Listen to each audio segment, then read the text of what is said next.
মুখ্যমন্ত্ৰীৰ ঘোষিত কিতাপৰ বৰ্ষ পুথিভঁৰাল বিপ্লৱক আদৰণি অসম সাহিত্য সভাৰ নৱনিৰ্বাচিত সভাপতি ডক্টৰ বসন্ত গোস্বামী।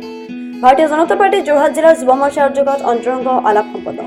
মুখ্যমন্ত্ৰী ডক্টৰ হিমন্ত বিশ্ব শৰ্মাই এই বৰ্ষটো কিতাপৰ বৰ্ষ ঘোষণা কৰিছে আৰু পুথিভঁৰাল বিপ্লৱ জানিবলৈ বৃহৎ পৰিমাণৰ পুঁজি অনুমোদন দিয়াৰ কথা ঘোষণা কৰিছে। ভাৰতীয় জনতা যুৱ মৰ্চা যোৰহাট জিলাৰ উদ্যোগত আজি যোৰহাটৰ তাৰকাগৃহৰ প্ৰেক্ষাগৃহত আমি কিতাপৰ যেহেতু মুখ্যমন্ত্ৰী ডাঙৰীয়াই 2025 বৰ্ষটো কিতাপৰ বৰ্ষ হিচাপে উদযাপন কৰাৰ তেখেতে পৰামৰ্শ দিছিলে। পুথিভঁৰাল বিপ্লৱৰ সূচনা কৰিবলৈ তেখেত অগ্ৰসৰ হৈছে। এই গোটেই সমগ্ৰ বিষয়বস্তুটোক আদৰণি জনায়।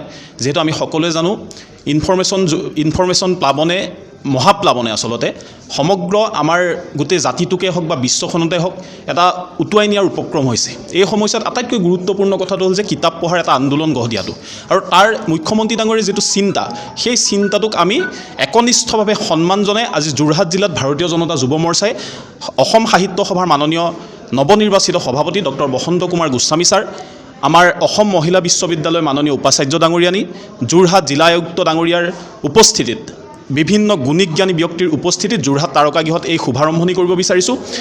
এইটো বৰ আশাপ্ৰদ কথা যে যোৰহাট জিলাত যুৱ মৰ্চাই এটা অতি আধুনিক মনেৰে এই কামখিনি কৰিবলৈ লৈছে। চৰকাৰ হিমন্ত বিশ্ব শৰ্মাৰ চৰকাৰে কিতাপৰ বৰ্ষ হিচাপে যিখিনি ঘোষণা কৰিছে তাক কাৰ্যকৰীকৰণ কৰিবলৈ এটা তৃণমূল পৰ্যায়লৈ আমি যাব লাগিব।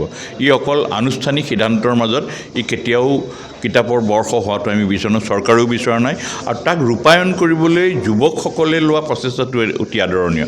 চৰকাৰী কৰ্মচাৰীক কিতাপ পঢ়িবলৈ আহ্বান জনাইছে। এই পদক্ষেপক আদৰণি জনাই যোৰহাট জিলাৰ ভাৰতীয় জনতা যুৱ মৰ্চাৰ উদ্যোগত কিতাপ পঢ়াৰ আনন্দ শীৰ্ষক এক অন্তৰংগ আলাপৰ আজি আয়োজন কৰা হয়।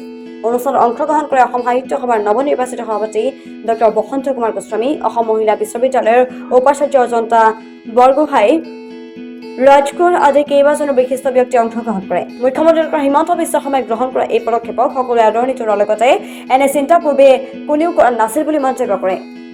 অসমত গ্ৰন্থৰ অধ্যয়নৰ যিটো পৰিৱেশ এটা সৃষ্টি কৰিবৰ কাৰণে অসম চৰকাৰে 2025 বৰ্ষটো গ্ৰন্থ দিৱস হিচাপে পাতিবলৈ আয়োজন কৰাটো সমগ্ৰ অসমবাসীৰ বাবে এটা বৰ গুৰুত্বপূৰ্ণ বিষয় বুলি বিবেচিত হৈছে।